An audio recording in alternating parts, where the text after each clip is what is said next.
আসসালামু আলাইকুম। কেমন আছেন সবাই? আশা করছি সবাই অনেক ভালো আছেন। আলহামদুলিল্লাহ, আল্লাহর রহমতে ও আপনাদের দোয়াতে আমিও ভালো আছি।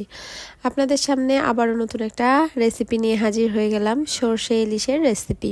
চলো বন্ধুরা, মূল রেসিপিতে চলে যাই। প্রথমে প্যানটা বসিয়ে তারপর কিন্তু তেল দিয়ে গরম করে পেঁয়াজ মরিচ কুচোটা দিয়ে দিয়েছি, বাদামি করে ভাজিনি, হালকা পরিমাণে ভেজে তার ভিতরে দিয়ে দিলাম একে একে জিরা গুঁড়া, ধনিয়া গুঁড়া, মরিচের গুঁড়া, হলুদের গুঁড়া ও স্বাদ মতো লবণ দিয়ে সুন্দর করে মশলাটাকে কষাচ্ছিলাম। আর অবশ্যই পেঁয়াজ বাটা দিতে হবে একটু বেশি পরিমাণে, দিয়ে কাঁচা মশলাটাকে সুন্দর করে কষিয়ে নিতে হবে। আর নাড়াচাড়া বন্ধ করা যাবে না, তাহলে কিন্তু নিচে লেগে যেতে পারে।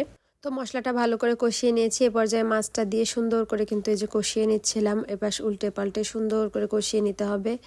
আর মাছটা ছোট হলেও কিন্তু মনে হচ্ছিল সেই মাছটাতে আগের মাছের যে ঘ্রাণ স্বাদ ছিল ঠিক ওরকম ছিল মাছটা। তো অল্প একটু পানি দিয়ে মাছটা কষিয়ে নিয়েছি। এবার কিন্তু ঝোলের জন্য পানি দিয়ে দিচ্ছি, দিয়ে সুন্দর করে নাড়াচাড়া দিয়ে আলতো হাতে তারপরে এখন ঢাকা দিয়ে রাখবো অল্প কিছুক্ষণ।